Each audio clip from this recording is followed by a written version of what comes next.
Lamar Jackson's practice intensity paid off as the Ravens had a deep ball festival at practice on Tuesday. We talk about that and so much more coming up next here on this episode of Locked On Ravens.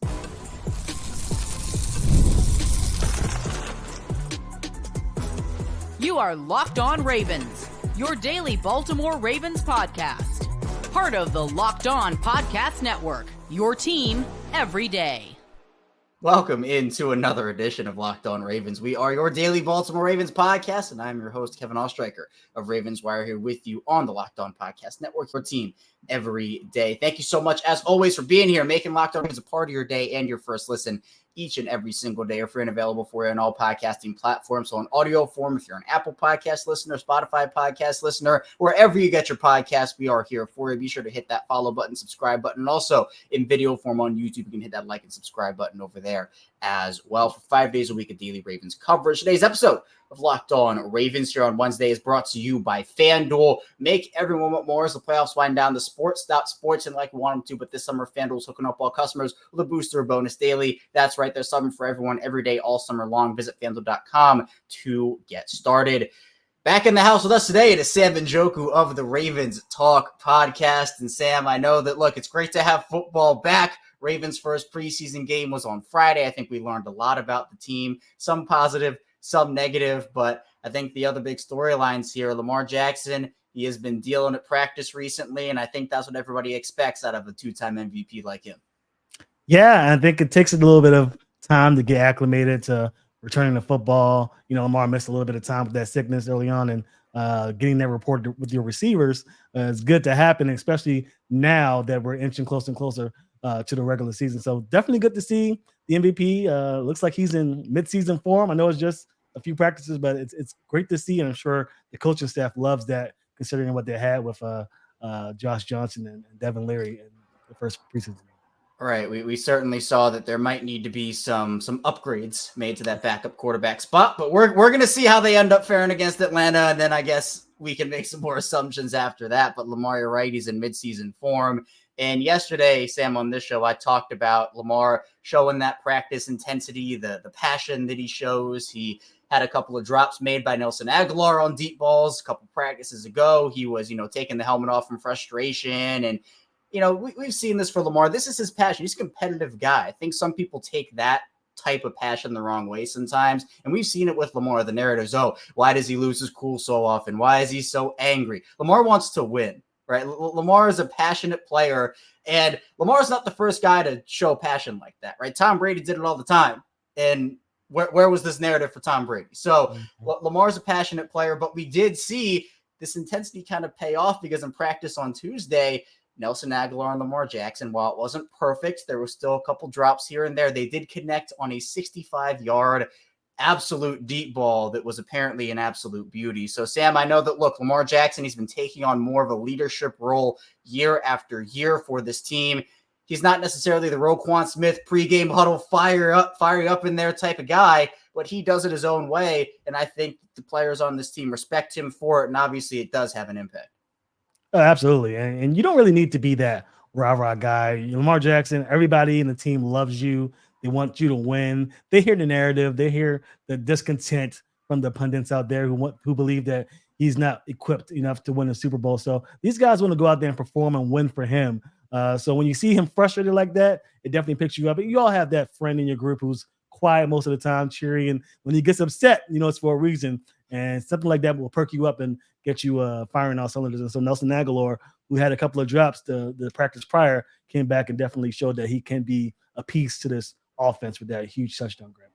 And we know that those two already have a good relationship, obviously, with some of the Ravens Wired we saw last year with Lamar helping Nelson Agholor helping Lamar. There's that leadership that goes on both sides, but it's about Lamar holding his guys accountable too. And I think as a leader, you have to do that. If you're just kind of like, oh, it's all right, you can drop that pass. No, you can't drop that pass. You have to be able. The Ravens lost games last season because they were dropping passes, right? You don't want to be in that situation.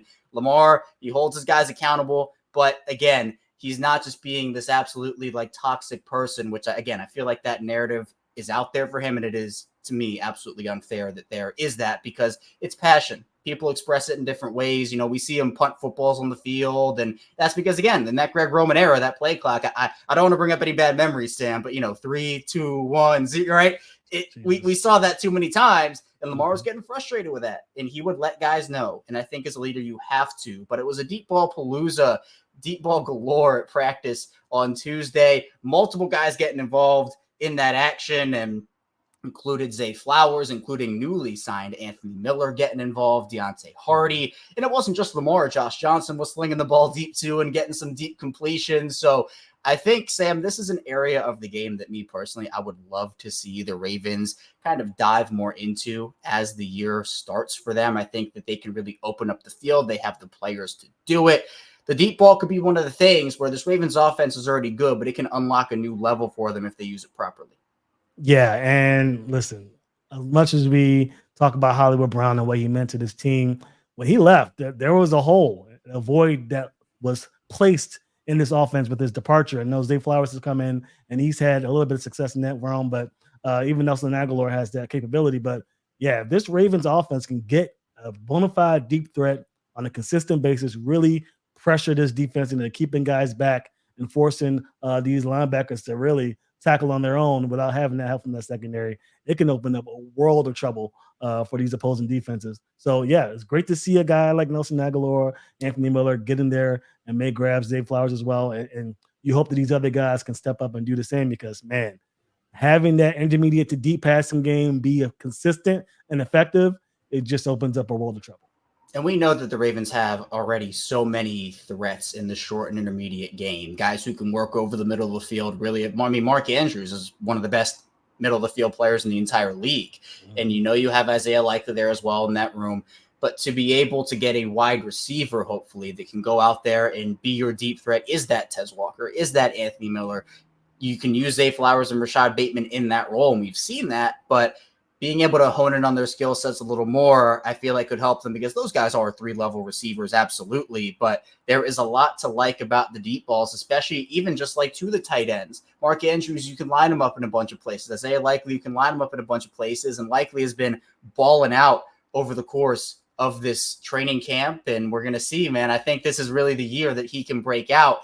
But other notes from practice is that with the deep ball, it feels like the Ravens do have those other options, and they brought in guys like Russell Gage. We mentioned Anthony Miller there, who was involved. What do you kind of make of that 6 wide receiver spot if they do decide to keep 6?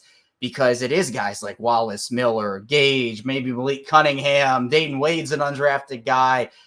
Do you feel like they're going to go and maybe the special teams value in a Tyler Wallace, or do you think they might really try to find a skill-specific player that can contribute on offense more?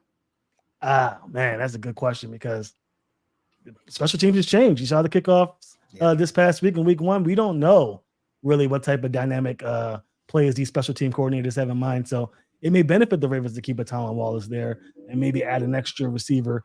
So who knows? Like I mentioned on the last time I was on the show, I believe the Ravens have a plethora of DBs who I believe could start in a number of teams. I mean, Eddie Jackson comes to mind. We saw what Nate Wiggins has done. Brandon Stevens, Jalen Armour-Davis, the guy who I love, Arthur Millette. I mean, so many DBs that I'm afraid that the Ravens might decide to keep an extra DB and maybe keep 5 wide receivers. So it's a big test for these receivers. Even though Anthony Miller's had a good game, Russell Gage has come in and shown his stuff.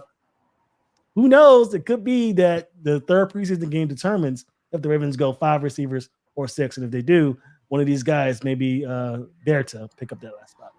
And a big part of that, too, might just be how many 2 tight end sets do the Ravens plan to use this season? Is their heavy personnel going to be a factor? I mean, and it absolutely should. I think they should move to have Mark Andrews and Isaiah Likely on the field, but then they maybe say to themselves, well, if we're using Isaiah Likely on the field in place of a 4th wide receiver on the field or a 3rd wide receiver on the field anyway, do we really need to keep 6? Can we get away with 5 with Likely counting as that wide receiver type?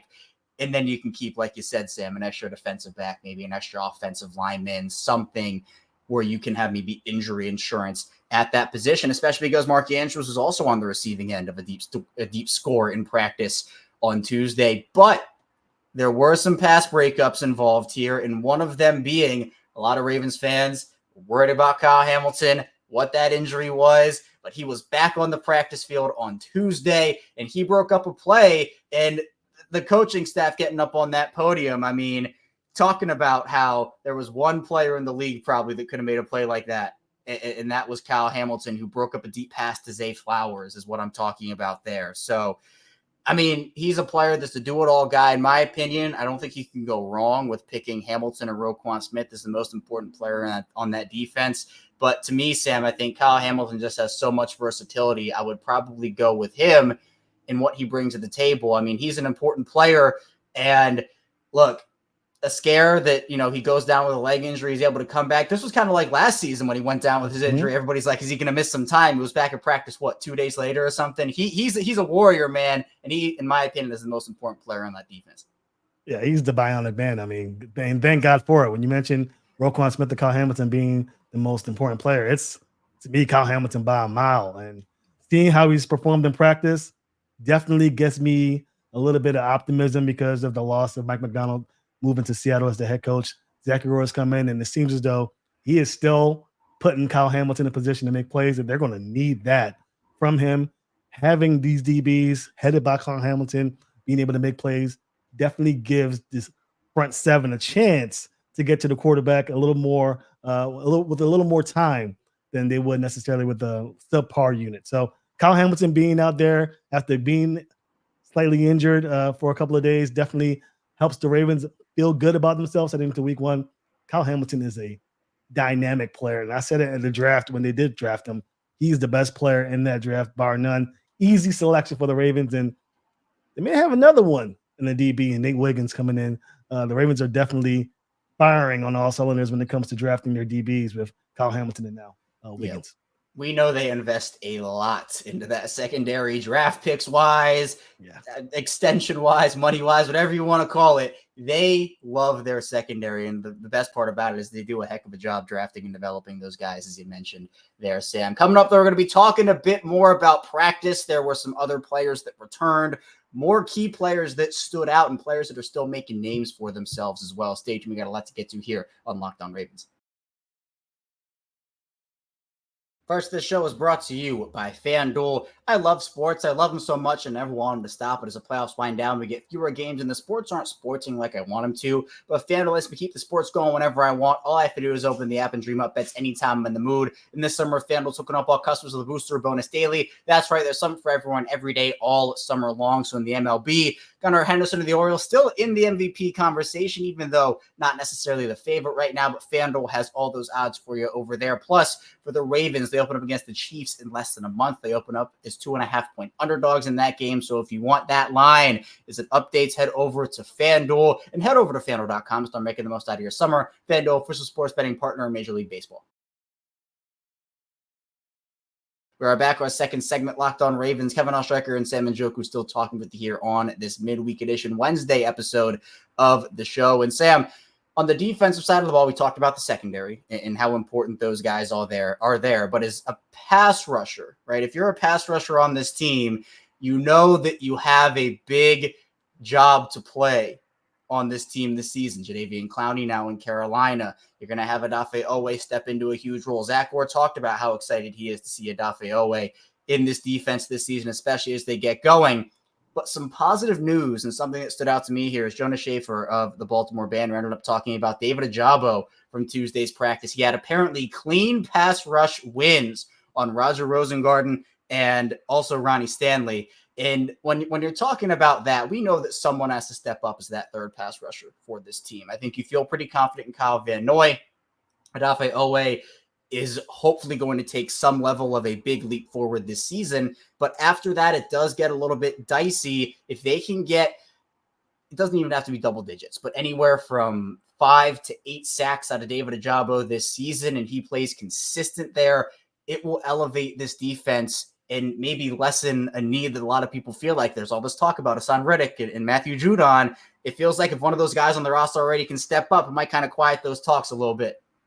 Yeah, and the Ravens need David Ojabo to be that guy. I think they drafted him for this purpose to come in. They gave him an extra year when they brought in Jadeveon Clowney, and now they need Ojabo to be that guy to step up. But Odafe Oweh, I think I agree with you. I think he takes that leap forward. At least the Ravens hope so. and Kavanaugh, if he can have some semblance of the season he had last year, I think the Ravens will be all right. But man, if they can get David Ojabo to be that guy, to be that pass rushing specialist, to get after the quarterback cleanly like he did in practice today, man, the sky's the limit for this defense. A defense who was already considered to be one of the greatest of all time last year, statistically, I would say. This year, they can be even more so that if they get that David Ojabo guy going. I'm telling you, I mean, they were, and they were historic. You just mentioned it. Statistically, the franchise record in sacks and so many other ways that they were able to perform last season. But this is kind of how Baltimore has to build their defense year in and year out, is they have to rely on their draft picks, hit on their younger players, and make sure that when one guy leaves, they have somebody else that can step in. They're relying on so much talent, Sam. I'm not sure it's going to be an 100% hit rate this year in terms of everybody stepping up and being just incredible. But I think a lot of these guys do have something to prove and will step up to that role. We've seen the talent with David Ojabo. We know the pass rushing skills are there and the skill set.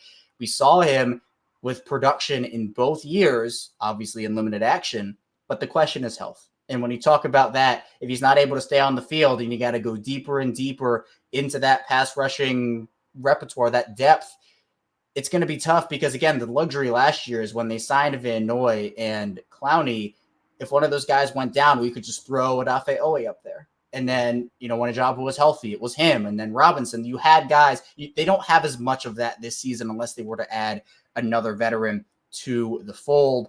But someone else who I know health is the biggest question about, Sam, is Rashad Bateman, who ended up leaving practice, then returning to practice, then leaving practice again, then returning to practice again. John Harbaugh obviously does not want to answer any questions about Rashad Bateman and his health. He was able to come back after leaving early on Monday. He ended up coming back on Tuesday and looked a lot better, apparently. He was able to do a lot more work. He had an uptick in everything. Still was not a full participant in practice, but was still able to get back on the field. And said that, again, Jeff Rebeck here at The Athletic saying that after doing very little on his return on Monday, was able to have a major uptick in reps on Tuesday. I know the big storyline is Lamar and Rashad Bateman getting chemistry together. You and I have talked about that here. Everybody's talking about it everywhere. For you, is there a little concern that Bateman hasn't been able to stay on the field and there have kind of been these day-long injuries, week-long injuries that he's already suffering? Or do you think this is just typical training camp, just nicks, and he'll be able to be back on the field and going?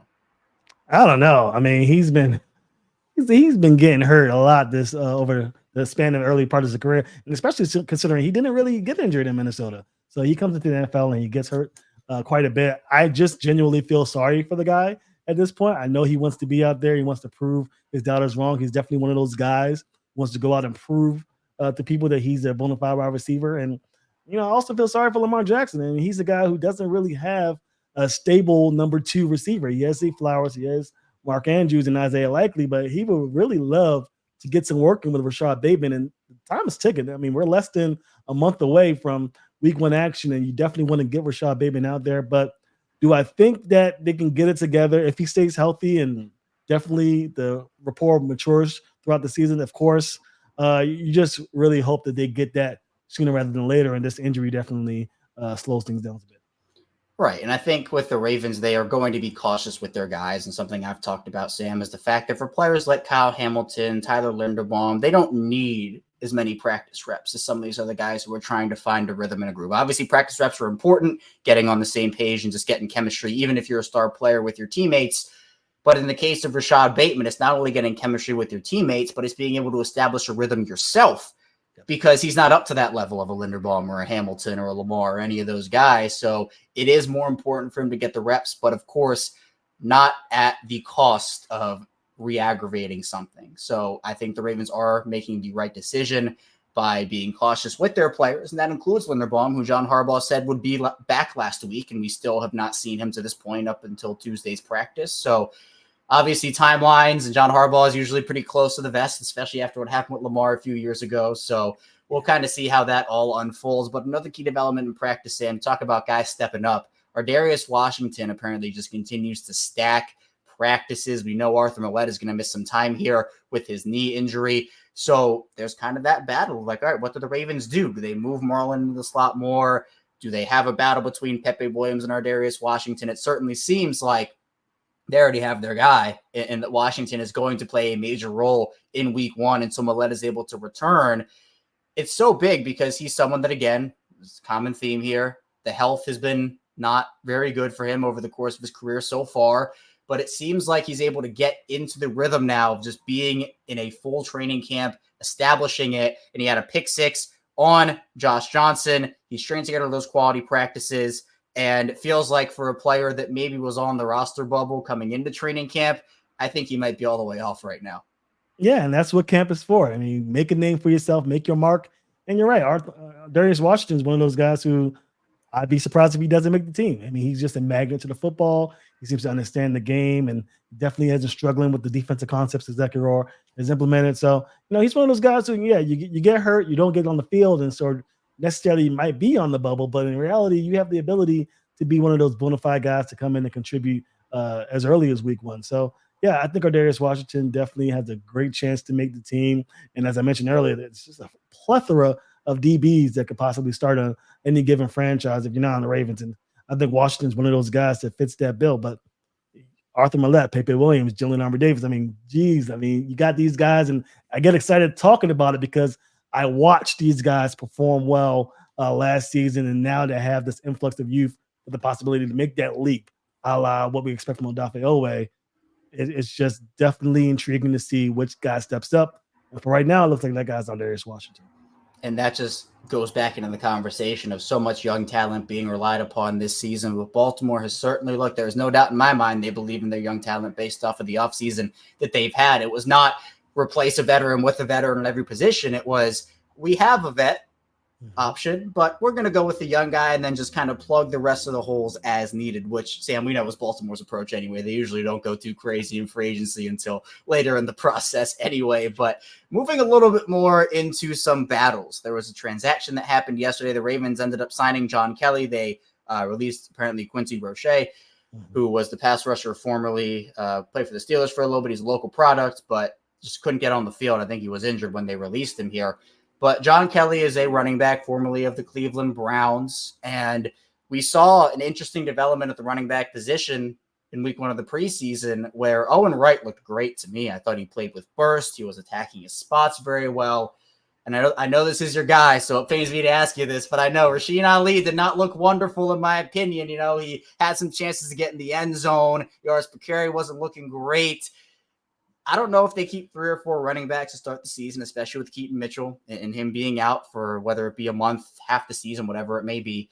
But it feels like Owen Wright is ahead of Rasheen Ali in the competition for running back 3 right now. Do you think this John Kelly move was we need to see all our options here and we didn't love what we saw to Rasheen Ali, or was this just more of a depth move to maybe have a camp body throughout the rest of this process?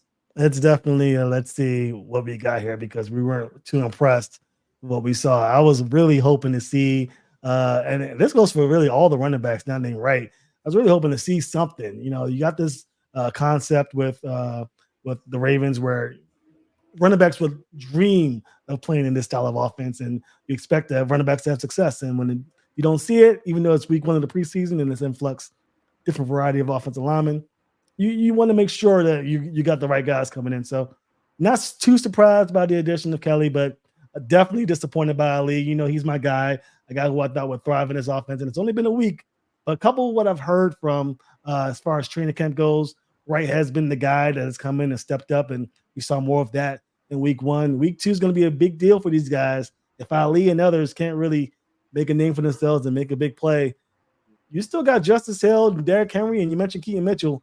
You're fighting for a spot on this team, not just to play a spot, just to be a Raven. So I expect week 2 to be a little better for these guys. And if Owen Wright continues to do what he does, he's definitely going to be the guy. No doubt about it.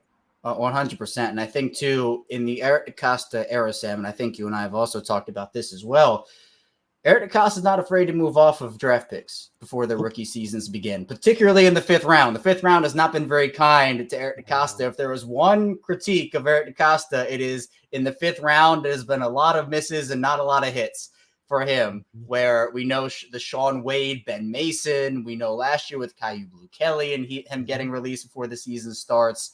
So if Owen Wright is the guy to perform over Rasheen Ali, and again, you're right, it's only 1 week, right? We could see Ali just absolutely have incredible performances in weeks 2 and 3. And then we're talking about, oh, this is a close competition. Who makes the team? Yeah. But if he cannot get it together, then Eric Acosta is not afraid to say, hey, look, we liked what we saw. We invested this in you, but it's just not going to work out here. So we'll see what that competition looks like. Coming up, though, in the final part of the show, we'll continue talking about what we saw in week 1 of the Ravens and Eagles preseason game, some competitions, offensive line, and a lot more. We got a lot to get to still on Locked On Ravens. First, this show is sponsored by BetterHelp. And for me, for a lot of other people as well, there are self-care non-negotiables. Maybe you never skip leg day or therapy day. When your schedule's packed with kids' activities, big work projects, and more, it's easy to let your priorities slip. Even when we know it makes us happy, it's hard to make time for it. But when you feel like you have no time for yourself, non-negotiables like therapy are more important than ever. And therapy has so many different benefits, whether it's learning positive coping skills, how to set boundaries. It can empower you to become the best version of yourself. And it isn't just for those who've experienced major trauma. It's for everyone. If you're thinking of starting therapy, give BetterHelp a try. It's entirely online, designed to be convenient, flexible, and suited to your schedule. All you have to do is fill out a brief questionnaire to get matched to a licensed therapist. Switch therapists anytime for no additional charge. Never skip therapy day with BetterHelp. Visit BetterHelp.com/lockedon today to get 10% off the first month. That's BetterHelp, HELP.com/lockedon. We return on Locked On Ravens with Sam Njoku. I am Kevin Oestreicher. And Sam, I saw you were giving a little thought when I asked you a question earlier, and that was about the outside linebacker position, Hassan Reddick, Matthew Judon. Yeah, there it is. We know that, look, Reddick wants to trade again. He got traded to the Jets from the Eagles. There's been all this crazy, well, we thought there was going to be negotiations. There were no negotiations. We thought he was going to show up. He's not showing up. There's a real chance that he gets traded again. But although the Jets released a statement that said, well, look, he's not going anywhere. But these things are rarely that black and white. Mm-hmm. He's a player that would instantly become the best pass rusher on this Ravens team by a pretty wide margin. The question there obviously will be the contract and the compensation. Would the Ravens be in a position to give him that? Matt Judon is the other name that's been kind of floated around. Apparently the Patriots are doing some light shopping around Matt Judon and seeing if there are any takers out there. It feels like the Ravens, if a guy like Ajabo can't step up, if Tavius Robinson can't step up, if there's not a guy that steps up as that third pass rusher, the Ravens could certainly be in the market for an upgrade at that position to help them have more versatility and just more depth in general. Do you see them making a move for either Reddick or Judon, or do you think that they're going to stay put with what they have and really take this into the season, maybe even up to the trade deadline? 99% of the time in this situation, I say no chance. It's the Ravens. They don't do it like that. That's not their MO. But if they can get their hands on Hassan Reddick, I mean, that would be humongous, huge. He'll just catapult this team to, I mean, they're already one of the favorites to go to the Super Bowl. They're probably be the outright favorites to win it with a guy like Hassan Reddick. I just think that if he is available, and you mentioned the Jets did bring out a statement saying, I don't think we're going to move him. And it will probably save face for them to not do so. It'll definitely show the other guys looking for a contract on the team that they can do something like this. So I don't see it happening, but if there's a chance that it could happen, the Ravens, I would kick the tires on it, especially if they don't like what they've seen the guys we spoke about, Odafe Oweh and David Ajabo. But they do have a little bit of wiggle room. They could restructure contracts, move a little bit, void some years to make it work to get Hassan Reddick. And that would probably be the only guy I would see the Ravens doing so much to get.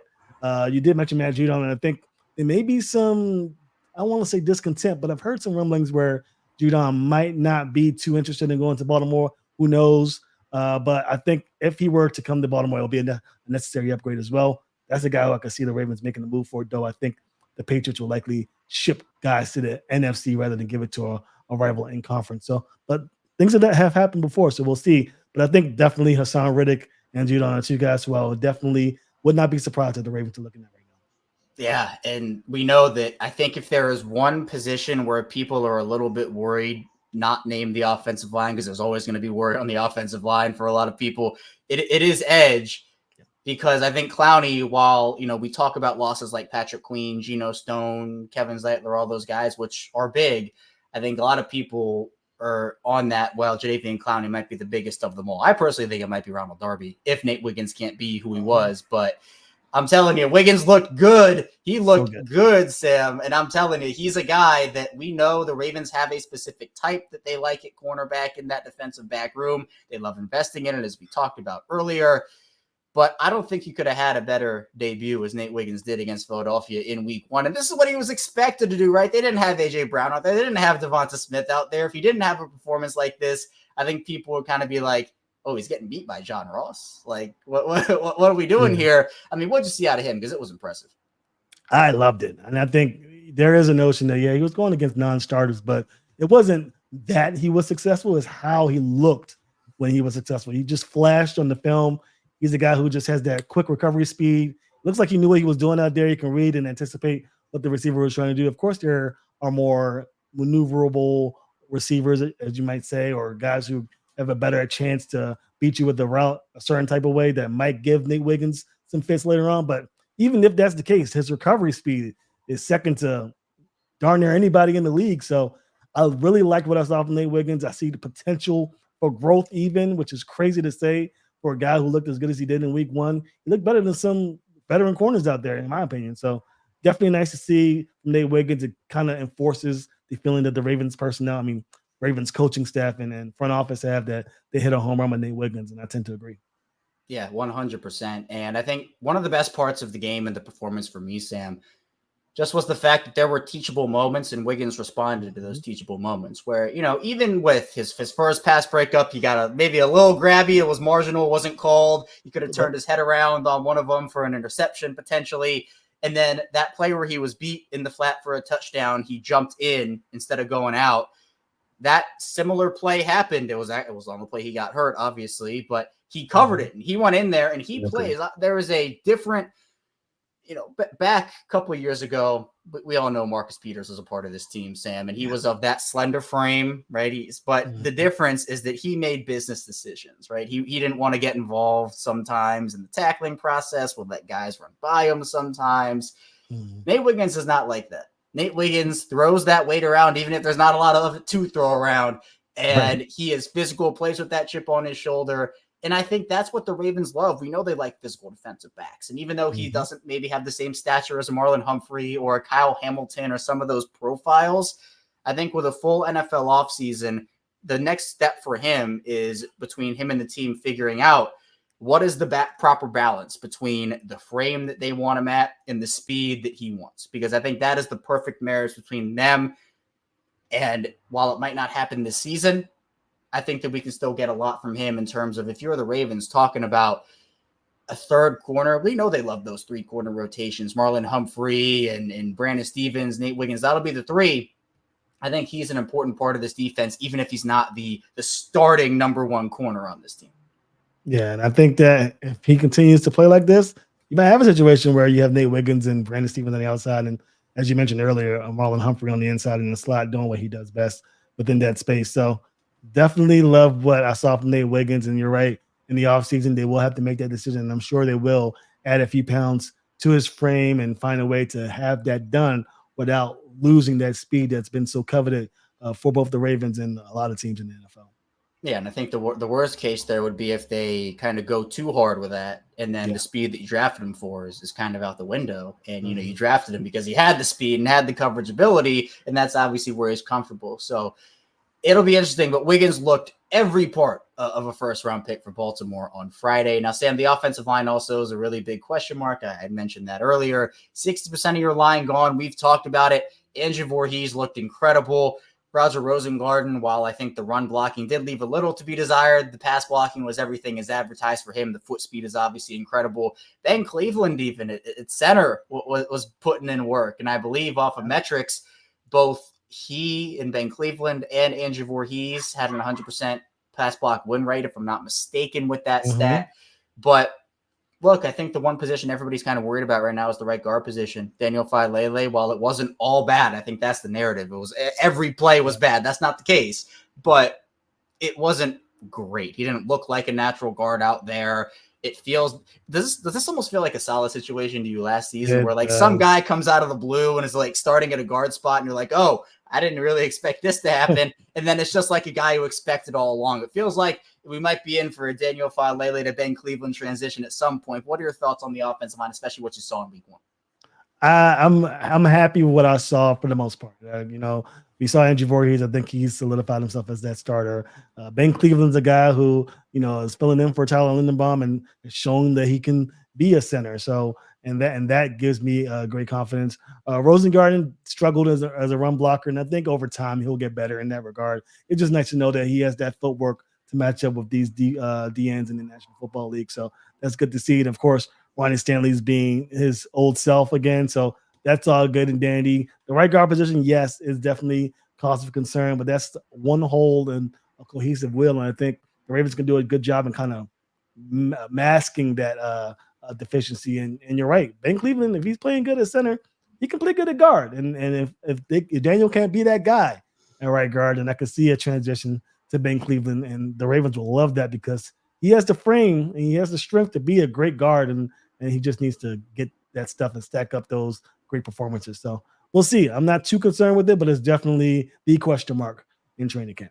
Yeah, 100% to me too. I'm in agreement with you there. But we read off some notes, Sam, from training camp. But I want to hear what you have also heard. Is there anything that you can share about anybody on the team? You mentioned Rasheen Ali. You mentioned some guys that you've heard about. Is there anybody that you have heard about personally that has looked good, that hasn't looked as good? I mean, what's kind of coming into you through the castle? What I'm hearing is basically what I shared. Rasheen Ali has been, the word I get from most guys when I ask them about him is, meh, he's been okay. And I text with enthusiasm, how my boy Ali doing today? And you're saying, he's doing okay. He has that burst, something that Onright doesn't have, but he hasn't been able to put it together yet. He's a rookie, so I give him some leeway in that regard. But so far, it's his right job. I've heard good things about Trenton Simpson. He looks like he's been an upgrade over Patrick Queen, and no shade or knock on Queen. It just looked like Simpson looks to be more equipped to handle that role. So I think he showed that in preseason, and I think he's going to be a great star-worth guy that a lot of fans are talking about come the regular season. Jalen Armour-Davis is a guy who I heard good things about. Ardarius Washington has performed well. Kyle Hamilton's been the talk of the town, obviously. But other than that, not too much on the receiver front, which surprises me a little bit. I thought that maybe one or two guys would step up. Tylan Wallace has been a staple at special teams and has made some plays in the wide receiver position, but it looks like it's the status quo of St. Flowers and Rashad Bateman if he gets healthy and going. But other than that, the only question mark that I've heard negatively besides offensive line is the number 2 QB position. Is it going to be Josh Johnson or Devin Leary? Are either of those guys equipped to handle something if Lamar Jackson goes down? I think that's been the talk within the castle, at least among the journalists that have come in on a weekly basis. Yeah, and I feel like the answer to a lot of people when you talk about that backup quarterback spot is that Ryan Tannehill. I was just about to say that's who. Would you be on board for that? Oh yeah, well yeah, they have no choice. They have to find a way to get that guy in here or somebody, especially if it doesn't pan out the way many hope. Game 2 and game 3 of the preseason. I think Warren Sharp put out something that said that Leary and Josh Johnson were 36th and 49th out of 50 some odd quarterbacks this game as far as efficiency among QBs. So that's damning. That's telling for a team that's looking to solidify that 2 position. I don't know if they're going to get much out of these guys, but again, we mentioned it's only one game. I won't press the issue too much, but we get to preseason game 3 and we're seeing more of the same. The Ravens would be well advised to make a shift. We've been kind of spoiled with Tyler Huntley over the past few years, but he's no longer a Raven, so they need to find somebody to come in and solidify that spot.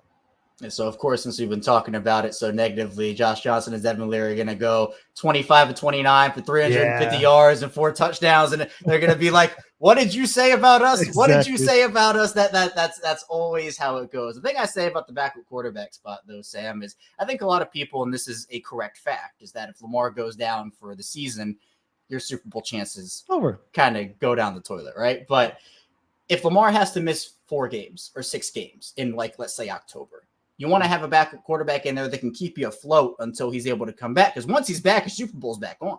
Exactly. But if you go 1-5 in those 6 games, does that ruin your playoff chances? Does that ruin your conference record? Does it ruin your divisional record? So it's not just about, yes, we all know that if Lamar goes down, those Super Bowl chances go from here to here, up to down.